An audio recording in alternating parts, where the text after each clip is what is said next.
It's silly trying to knock out towns by high explosives. It just can't be done. Don't have to convince me. Convince Hitler.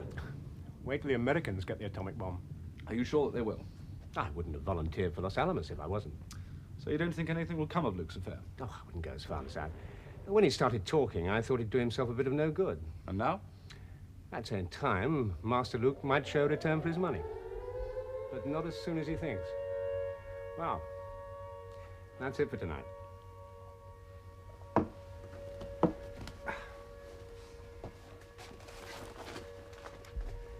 Thanks for the bunk.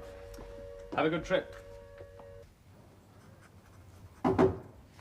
And to pray. Ah. I thought you ought to know. I've just had a note from Luke. The balloon's due to go up on the 22nd. Ah.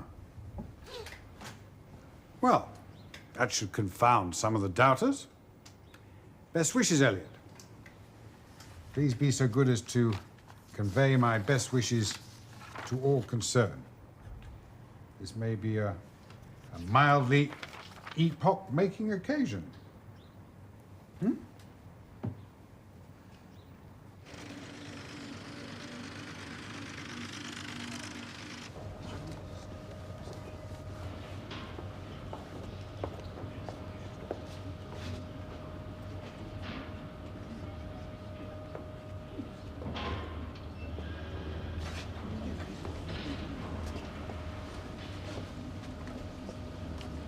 Last-minute snag. It's like finding at the crucial moment you've forgotten the contraceptive. I could bloody cry. Martin, Lewis, Never mind the courtesies. we've isolated the problem. Eric's working on it. what's it? One of the control rod switches. If the pile gets too hot, they automatically switch the whole thing off. If they don't work, we could find ourselves kissing goodbye to most of Warwickshire. And that's the sanguine view. Hell! Should I make a statement? What for? Sake of public relations? Bollocks. Let 'em sweat. We are, aren't we? All right, Walter. You lovely lad. Piper ready? Piper is just fine. Uranium rods in place. Uranium rods checked and ready. Heavy water ready. When you are, Dr. Elliot. Rate meter. Indicating. Instrumentation report. Geiger counter positive, logarithmic amplifier positive, DC amplifier positive. Eric, I'd like you to meet Lewis Elliot. Lewis Elliot, Eric Sawbridge. We've met, haven't we? You recruited me. Oh, of course. You're from Leicester. The R seems the place. Uncle Carl never said you were to be uncouth, to be a good Marxist, did he? But it seems to help when you're young. It's better than being bloody patronising anyway. All set. Right. Glug glug. Start pouring the heavy water in. Don't slop it about too much. Each of those flasks costs God knows what. About £2,000, actually. And we've got the man from the ministry here, as you can see. You're going to pour it in by hand? How else? You scientists amaze me. You have that thing engineered to a thousandth of an inch. You insist on metal so analytically pure they make history. You spend a fortune importing heavy water to make it operative, then you're going to stop the whole thing and say you're filling a bath from buckets. I don't mind being slapdash when it doesn't matter. You take a positive pride in it. We'll siphon it in next time. You wait till you get the bill for that. When we know for sure that it's going to run. When the pile's half full. In about an hour. I should go for a walk if I was you. Might miss something. Well, go and annoy Nora then.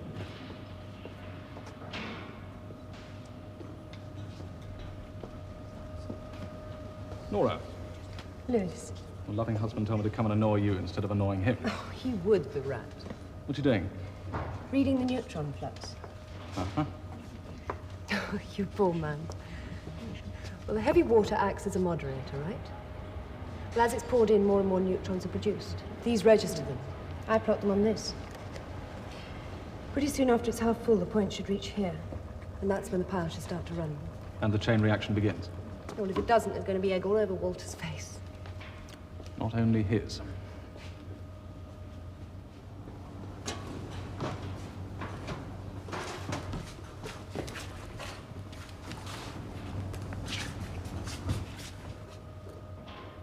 Quarter full.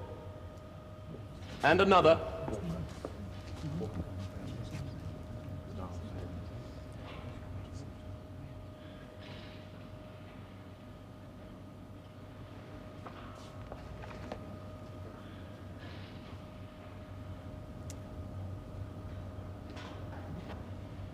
Half full.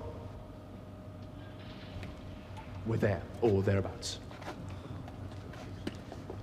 Not so bad.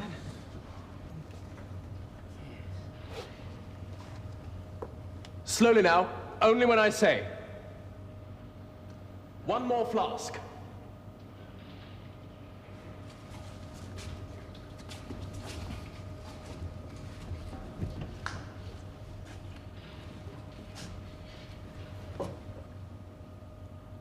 What's the level? 0.55.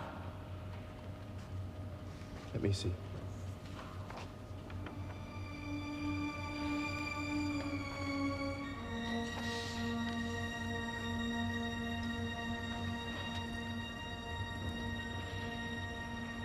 Hold it a minute, Eric.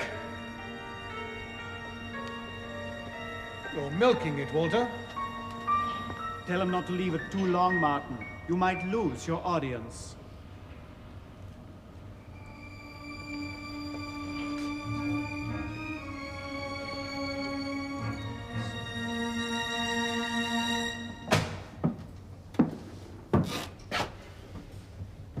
If only we made the whole thing bigger.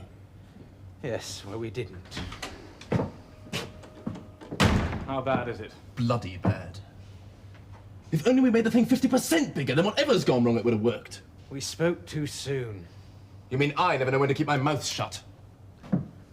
Doesn't matter much who's at fault. The fact is, we've got to take the consequences. It's just on the edge of being right. No, that's like telling the girl she's only a little bit pregnant. I only hope to God the Germans are capable of making bloody fools of themselves like this.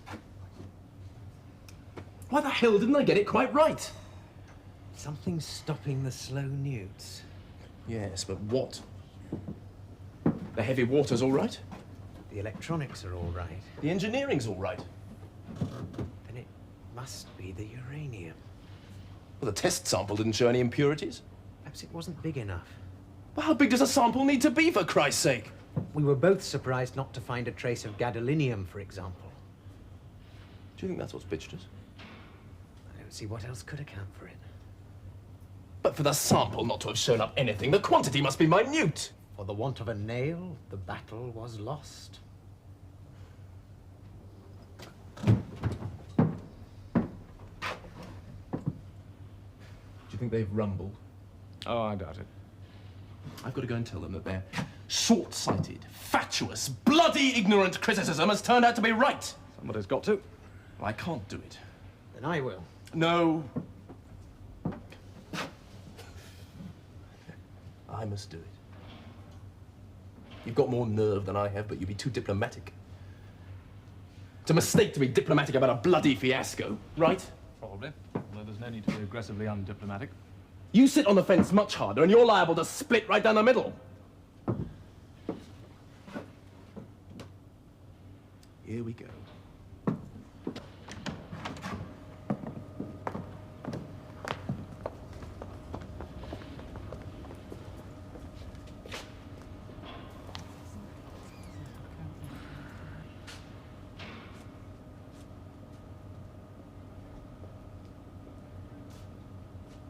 I'm going to try another reading, just on the off chance. It would be a miracle. Bloody miracle's the only thing that can save us now.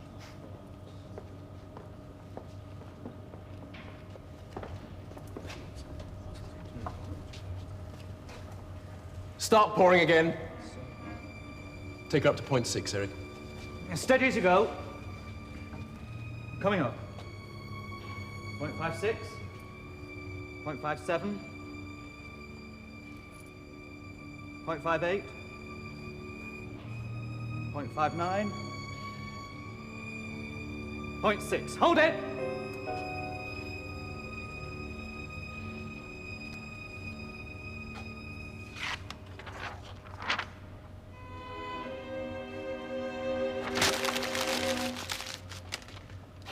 That's all for tonight.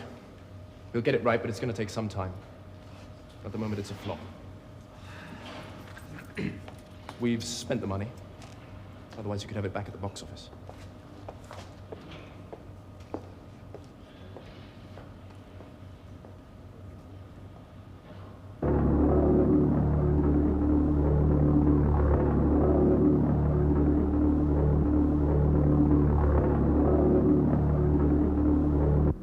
appreciate, my dear Elliot, that it is rather unfortunate. There's been rather too much criticism of this project to be comfortable all along.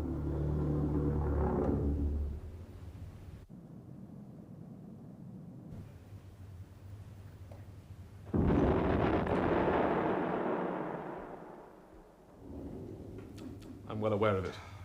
May have been a mistake not to take the line of least resistance and pack them all off to America. If so, I helped to make it. I'm afraid you did. So did I. If it was a mistake, we were both led up the garden path by Luke and his colleagues. I think Victoria's called that one. Hmm?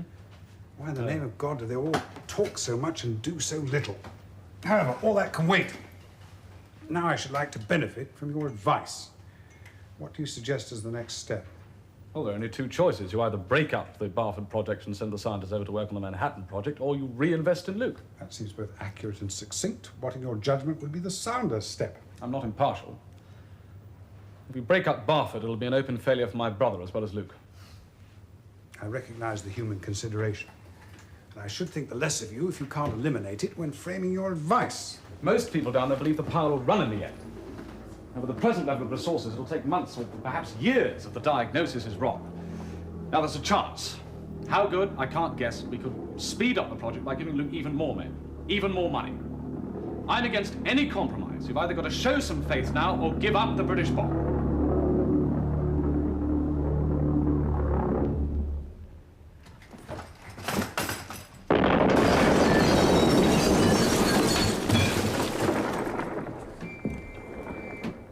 Sorry. You were saying? All I was trying to say, sir, was I think we ought to increase the resources for Barford. Double or quits, if I haven't misunderstood you, my dear chap. That's about it.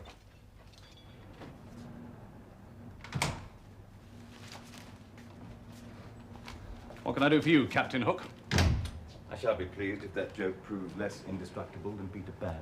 Sorry, Major, darling. I've come for a little confab about our mutual friends at Barford. Yes, I'd heard you've been having a bit of trouble. We don't want to blot our copybook. Well, nothing very serious has got out, has it? I don't know. Do you?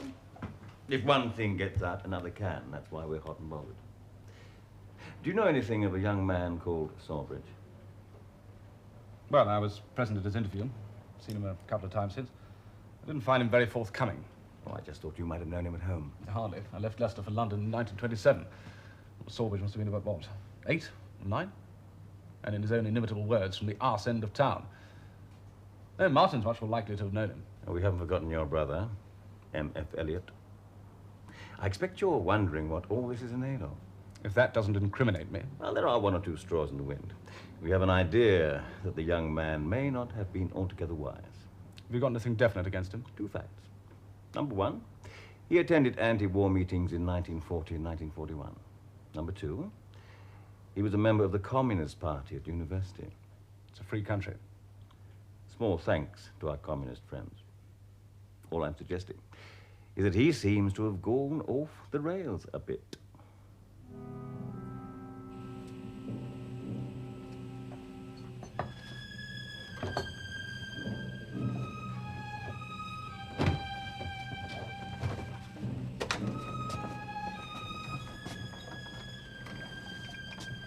How's it going? Not a lot. Like everyone else, I'm marking time till we get the last batch of purified uranium in. Did Captain Hook interview you? I think we ought to have a word.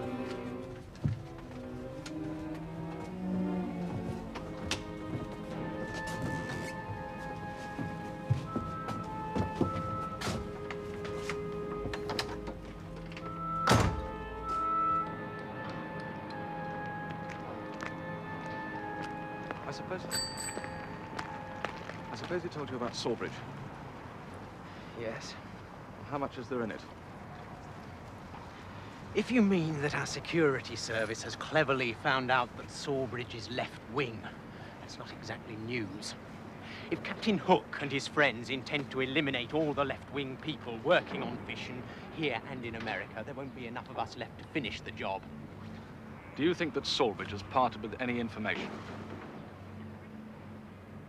You know him nearly as well as I do. Do you like him any better? bit of a clod. I agree, but can you imagine him fanatical enough to give secrets away?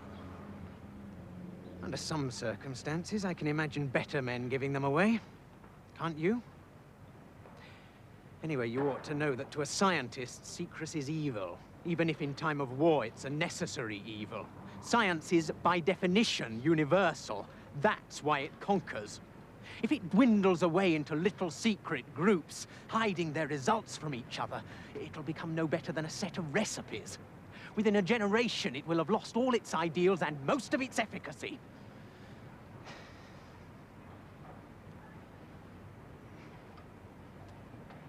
End of lecture.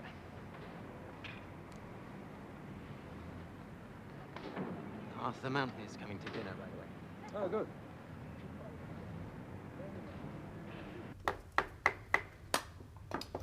You satisfied with the way you've spent your life, Lewis?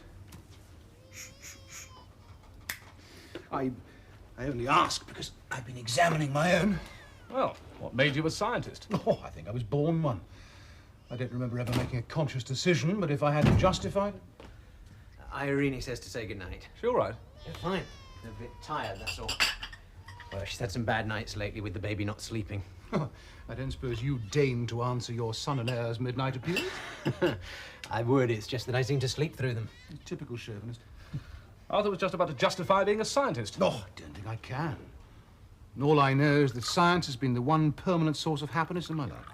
And really, that happiness is a private, if you like, a selfish one. It's the happiness I derive from seeing how nature works. It's got nothing to do with whether my work is of any practical use to anyone. I agree. Yes, that's the link between us. We're both contemplatives. Unlike Walter Luke. Oh, for Walter, contemplation's a means, not a joy in itself. His happiness is to make Mother Nature sit up and beg. Just hear him saying that. Yes, he did. He wants power over nature so that human beings can have better lives. In a way, I wish I shared his pleasure. Yes, ours does begin to seem a little too private. Not enough justification for a life? Oh, I'd like to say the science was good in itself. I feel it is. But in the long run, the only way we can justify ourselves is by showing that our work, and science in general, is of practical good to human lives. I suppose it has done more practical good than harm, hasn't it? Everyone asks that question in wartime. Seems to be doing a pretty good job of killing people at the moment. We get the numbers out of proportion. Of course science kills some people. It keeps alive a far greater number. Something of a quite different order. Yes, taking into account war danger, my son has an actuarial expectation of life of at least 65 years. Now, in the 18th century, before organised science got going, it would have been about 25. That's the practical effect of science. I mean, it's such a big thing that it makes minor grumbles seem insignificant. I mean, it'll go on whatever happens. Even if you succeed in making the atomic bomb? Oh, I've done nothing useful towards that. Oh, come off it, Arthur. We all have. Oh, we like to blind ourselves to the end because the means are technically sweet. Pure physics. But not one of us at Barford is working in a vacuum. Every step we take is towards a British bomb. And why not? We'll have had it if the Germans get there before we do. But suppose somebody actually uses the thing. Oh, it won't happen. It mustn't happen. That's unthinkable. A lot of the things the Nazis have done were unthinkable until they did them. Well, that's why we're fighting them. You don't believe that we could use it? Well, I find it almost incredible. I'm glad to hear it. Particularly as you're a pessimistic man. Yes, it is incredible. But we ought to take a few sensible steps just to make sure. I suppose they can be taught to realise what dropping just one bomb in a populated area would mean. 300,000 killed, just like that. And at least another 300,000 doomed to die slowly and more horribly than we can imagine from radiation poisoning. Yes, we can teach them. More to the point, we must make sure the scientists are ready to assert themselves the first whisper of nonsense. Why scientists especially? Because no one could drop it if they could imagine the consequences. Scientists can imagine the consequences.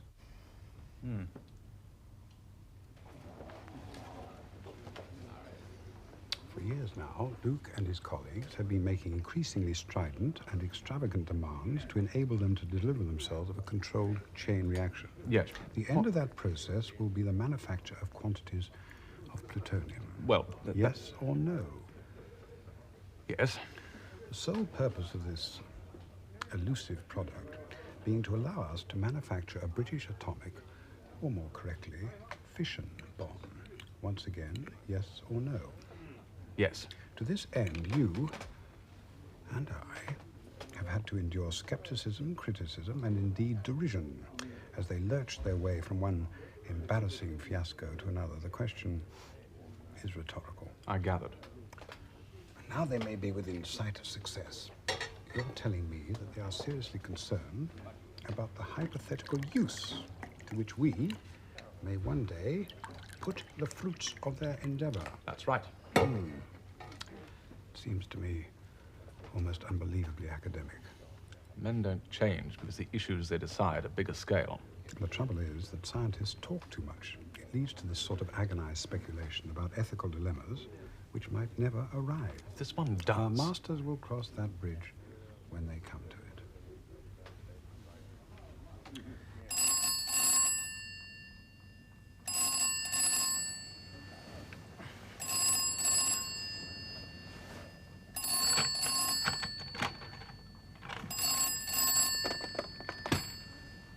Hello. Lewis? Martin? It's all right. What's all right? The pile began to run an hour ago. 3:05 a.m. on the night of September 27th, 28th. Just for purposes of reference. Why didn't you tell me you were starting? I thought it was better like this. Well, congratulations. I still can't quite believe it. Well, Lewis, this is a bit better. To say the least of it. They ought to have known it was the neatest way to do it. The one thing that matters now is how soon we can make the bloody bomb. Until then, I shan't be able to go back to doing something worthwhile. What's the time factor? A good 5 months for enough plutonium to form in the uranium rods, and then it'll be another 3 months before they're cool enough to be handled. Cut that down. Not much. If we can do it, so can the Germans. That's one of the reasons I want to push on. It'd be too damn silly if they pulled this one out of the bag before us now. Well, what are the other reasons? Well, to tell you the truth, Lewis, I'd rather we got it first. So that we have some influence in case any maniac wants to use the damn thing. That's a point. It's not the real point, as you very well know. The real reason is that I cannot bear not to come first. Let's look at my assumption. You can't go near the rods before March the 1st? Now, what's the earliest possible date to possess the plutonium? The operative word is possible. I'll get it out in 6 weeks from March the 1st if it's the last thing I do. It may be. Yes. What's the matter? Well, there are hazards. They may be formidable. No one knows much about handling plutonium. It might have toxic properties, and we won't be able to test each step for safety. We might expose ourselves to illness. Probably grave and conceivably fatal. Is that fair? What do you mean? I can't ask any of our chaps to put their hands inside this blasted stew. Just before Lewis arrived, someone was waiting to volunteer. Who? Sawbridge. Good for him, but I can't let him. No. We can't ask any of the others, or even let them volunteer. It's nice to have a little confidence. I never had enough. I got a bad start. Then why don't you sit tight when you've got it?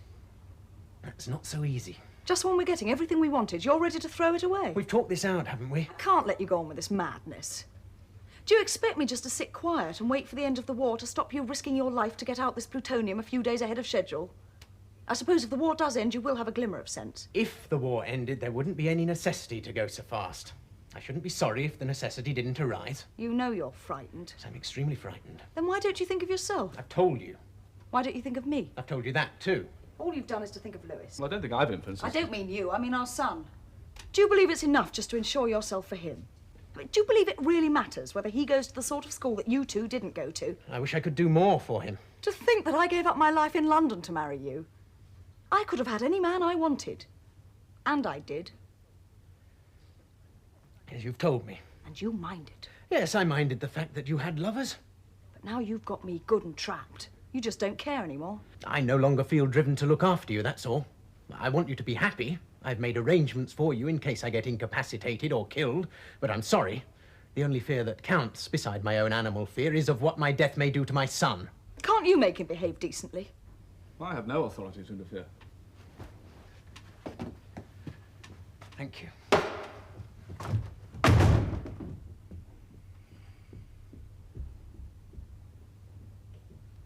You've never liked me, have you? I never thought you were the right wife for Martin. You must be pleased to be proved so triumphantly right. As a matter of fact, I'm beginning to wonder whether he's the right husband for you.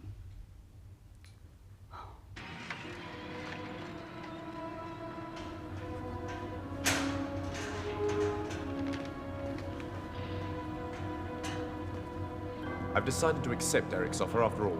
Then I think you should let me go with him. I'm going to overrule you. This bit of nonsense is my idea, and it's only right that I should have first sniff at it. I can't pretend I'm sorry. Wise man. Good luck.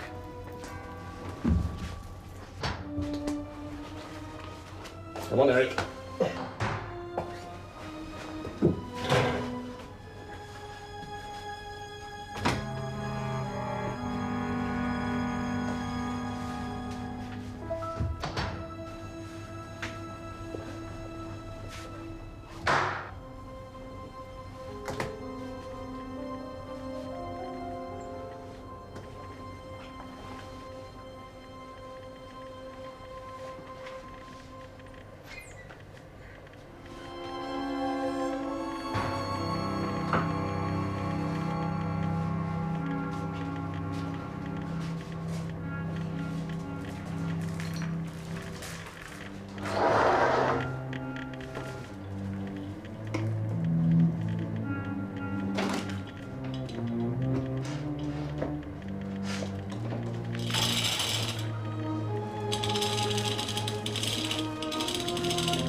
Don't know is whether to label Luke's dose as a lethal dose or only near lethal. Well, I understand it was the purest accident. I mean, they hadn't actually got the stuff up when the container shattered. No, Luke went down immediately and Sawbridge a matter of moments afterwards.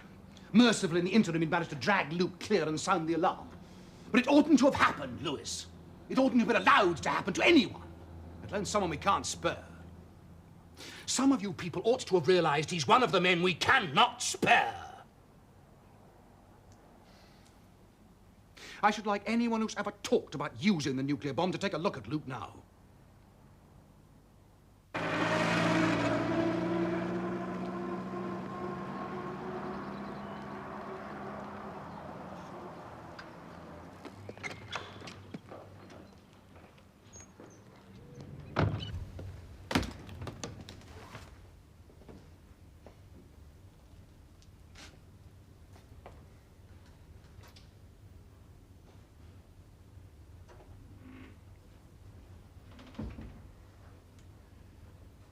Got a bone to pick with you, Lewis. We must have more bods. You can have anything you want. I can't think what we want. You better settle it all with Martin. I'm a bit out of touch. Soon get in touch again. It won't take you a week when you do get out of here. It may not be good for much when I do get out of here. Nonsense. Are you thinking about that again? What is it? He's afraid he might be sterile. The dose must have been just about big enough. I don't for 1 minute think you will be. But if the worst comes to the very worst, well, it doesn't matter very much. We've got our 2 children we never wanted anymore.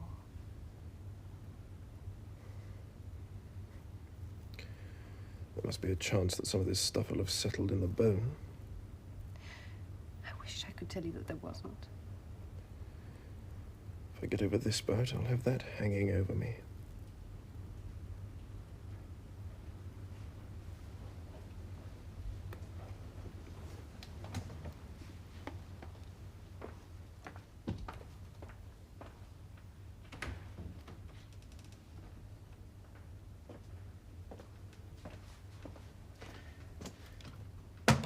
You seem a bit better. I wish I could believe you. How's the bleeding? I may have dropped off a bit. Oh, that's very important. Don't you see how important that is?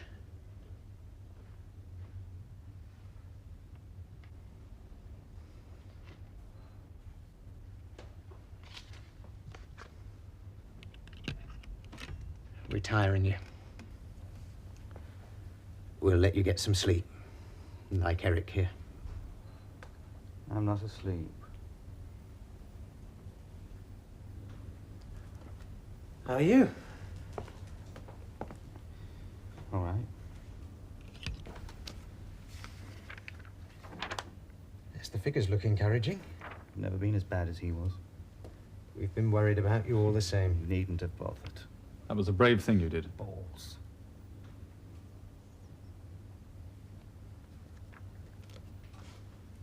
There's one spire out on the flowering chestnut. Bugger the flowering chestnut. Yeah. The Germans have agreed to an unconditional surrender.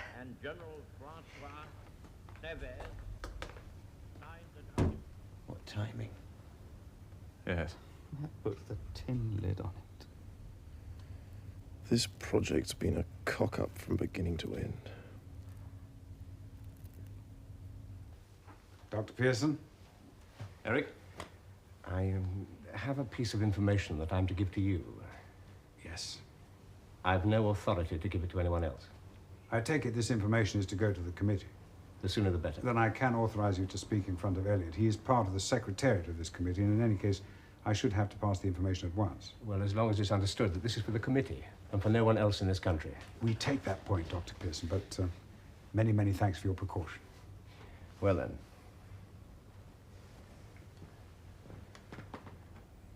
We've got an atomic bomb.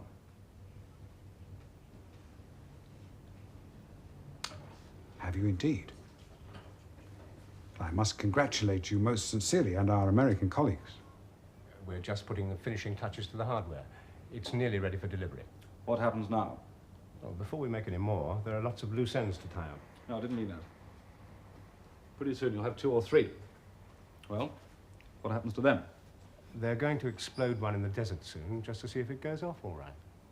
And the others? I don't have much to do with the military, but there's some talk they're going to try one on the Japs. How do the scientists over there take that? Some of them are getting a bit restive. Well, the people at Barford will get a bit restive too. That's why they mustn't hear until there's proper authority for them to do so. Thank you very, very much for coming here so promptly. I'm immensely grateful. Many, many thanks.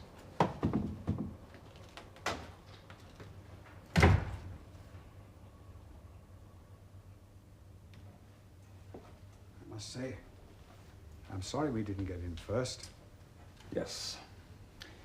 Under the circumstances, I shall take it upon myself to see that no one else at Barford risks his life. The important thing is that our people should know what we've just heard. Why is it important, Elliot?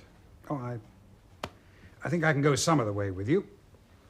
If there is any temptation to make a practical demonstration of this weapon, and on the whole I shall believe that when I see it, then the scientists are likely to have their own views. If that is the case, I suggest to you that 2 points arise. First, the scientists concerned will not be listened to if they get their information through a security leak. Second, there is every conceivable advantage in the scientists acting entirely by themselves. Mind you, I can appreciate the argument that it's totally unreasonable for them to make a fuss at this stage. There's a perfectly tenable view that all weapons are scientific now, and that for the scientists to make a hullabaloo over this affair is a classic case of choking on the gnat, having swallowed the camel.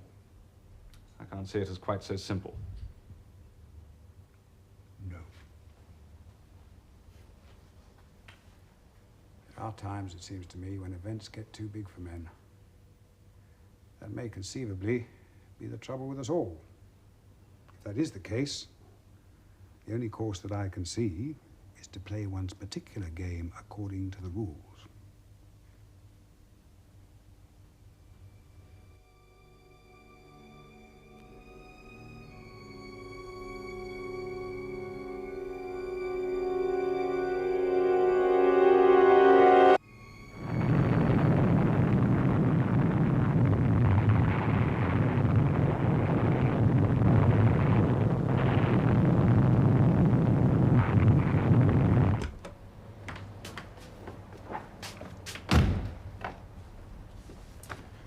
Look, Lewis, it might be useful if you came down to Barford with me. Can you make it?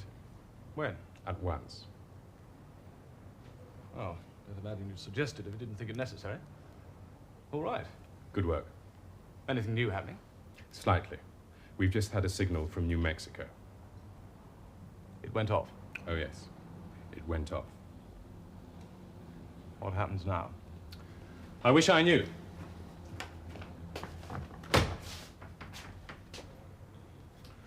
I told the Barford scientists, of course, and they've asked me to go down.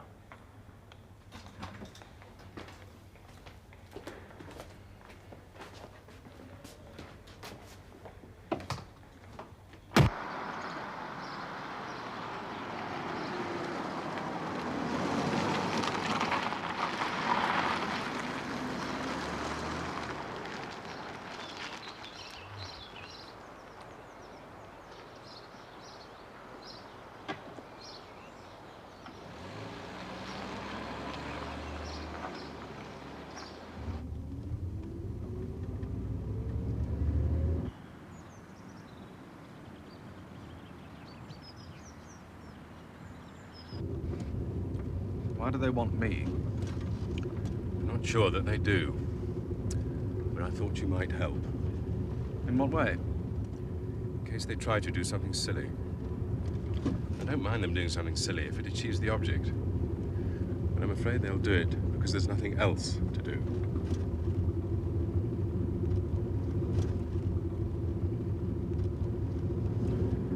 You can't expect decency from any collection of people with power in their hands. But surely you can expect a modicum of sense. Have you seen much of that? They can't drop the bomb.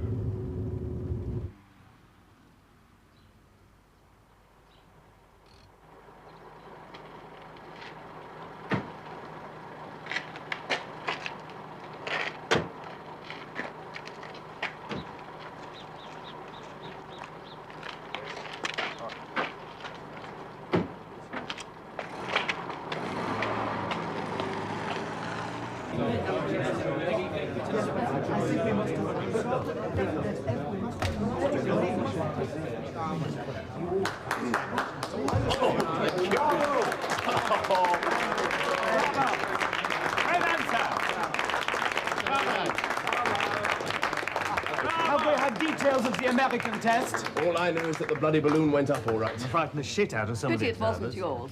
Ours ought to go a bit higher when it does go.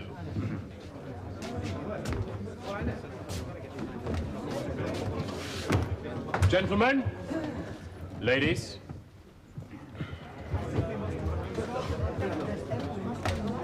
The argument between the scientists and the military is getting vicious. Before we go any further, I would like to ask who invited L.S. Eliot to this meeting? I did. I take it no one objects. I do. I do too. I understood this was a meeting of scientists to find ways of stopping a misuse of science. Yeah. We've got to stop people who don't understand science from making a complete nonsense of everything we've said and performing the greatest perversion of science that we've ever been threatened with. It is the general class of people like Eliot who are trying to use the subject for a purpose that none of us can tolerate. I don't see the point in having one of them join us. Not that I have anything against L.S. Eliot personally, of course. I don't suppose he actually would authorize the using of the fission bomb. Wouldn't bank on that. Shame on you. We all know that Eliot thinks as we do. He also knows a great deal more than any of us about the machinery of government. That is why he can be useful this afternoon. I don't want anyone who knows anything about the machinery of government. Bloody right. People who know about government machines all end up by doing what the machine wants. And that's the trouble we've got ourselves into today. We want Lewis Elliot in on this. Why? Because you're a wild man, Arthur, and he's a cunning old dog. Well, if you really do want him, I suppose I'm prepared to stay. I should think you are. But I still object, in principle. So let's get on with it. Some of you are against the use of the fission bomb under any conceivable circumstance. Fair enough. Some of us, perhaps the majority of us, might countenance using the thing if there were no other way to win the war. And since we're still at war with the Japs, I suppose that's still valid. Surely if dropping the bloody thing can stop the war, then telling the Japs we've got it might. Especially if we gave them proof. What kind of proof? Scientific evidence, of course. And if that doesn't work? We could demonstrate the device. How? We'll drop one in some unpopulated area. But if there's any sense of feeling left, don't begin by using this bomb on human beings. To be fair, that is the message that our American colleagues are trying to get through to Washington. To what effect? Some people are listening. Enough? No one knows. Benson's optimistic. Now I am worried. We can't leave it at that. I agree. What more can we do? There's plenty we can do. There's only one way we can make it impossible for them. What's that? Issue a public statement saying what has happened, what is proposed, and our objections to it. Who's going to issue this statement? We are. Breaking the law. I know that. Breaking our oaths. I don't like that, but there's no other way. There's still a war on. You'd never get your statement out. I think we could. The whole thing would be hushed up. A few of us would be in jug, and the whole bloody issue would be discredited. We might be unlucky. In that case, a few scientists would be discredited. If we do nothing, then all scientists will be discredited. Now, I can understand some of you fighting shy of signing the statement. I shan't mind putting it out by myself. No, Arthur, that's not fair. What's more important, it isn't realistic, you know. All that would happen is that a Nobel Prize winner would be locked up for trying to break the Official Secrets Act, and the rest of us wouldn't be able to open our mouths. Don't you see, if we try something illegal and it doesn't come off, then we've completely shot our bolt. We wouldn't have a scrap of moral authority left. I don't see any other way. We do. Some of the scientists on the Manhattan Project have already signed a petition that the bomb should not be used against human beings until every other avenue has been explored. How many of us would put our names to a similar protest? I make that unanimous. Terrific. What do we do with it? Burn it and send up smoke signals? No. We put it through the proper channels to where it will have most effect. How? By deputing 2 or 3 English scientists to fly to Washington with it. Nobody's unpatriotic, nobody's discredited. It's a perfectly proper demonstration that the scientific establishment is at one on the subject. I like it. It would make even the Americans think twice. I'll go like a shot. So would I, but I'm sorry, Walter. For this to be effective, we must send people who are known in the States, at least by repute. Who do you suggest? I should like to propose Arthur Mountney. Well, of course I'll go. I should like to propose Arthur, a Nobel Prize winner, and the government chief scientist. Francis Gatlin. You'd be putting your career on the line. I'm willing to do that. More to the point, I can arrange for an official aircraft within 24 hours.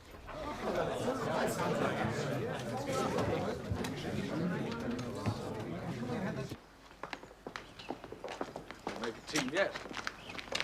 I must say, I thought you handled it admirably. You judged the mood of the meeting exactly right. That's an art. You don't seem to understand, Lewis. It wasn't just a meeting. It was the last chance most of us have got to try to prevent something utterly obscene. They can't be such fools as to use it, can they? I hope not. They can't be.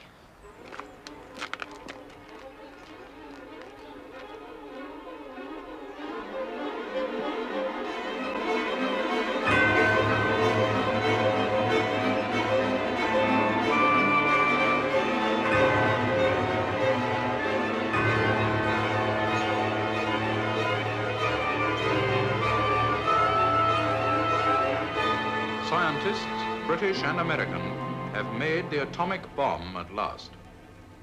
The first one was dropped on a Japanese city this morning. It was designed for a detonation equal to 20,000 tons of high explosives. That's 2,000 times the power of one of the RAF's 10-ton bombs of orthodox design. President Truman gave the news this afternoon in a statement from the White House. President Truman added that the atomic bomb opens up a new and revolutionary increase in destruction. This is it. Last night's target for the first atomic bomb was the city of Hiroshima on the shores of the inland sea west of Kobe. It's been an army base for many years.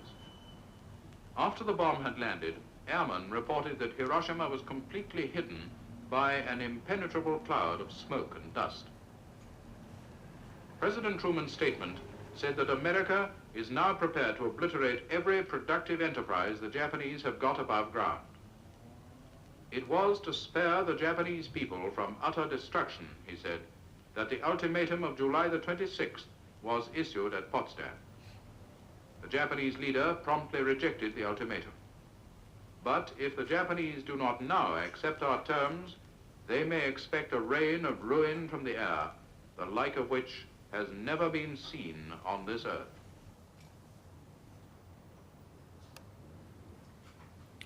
Well, at least we shan't have to go on pretending we're better than anyone else. For hundreds of years, we told ourselves in the West we set ourselves impossibly high ethical standards. Haven't always been able to live up to them. We did a great deal better than most. From today, anyone who says that isn't a fool, because no one could be so foolish. Isn't a liar, because no one could tell such lies. He's just a singer of comic songs. I'm inclined to agree. However, it's done now. Can you imagine what the reaction at Barford's liable to be? I'm very much afraid I can. I'm also very much afraid, my dear Elliot, that I look to you to see that any reaction is contained within bounds.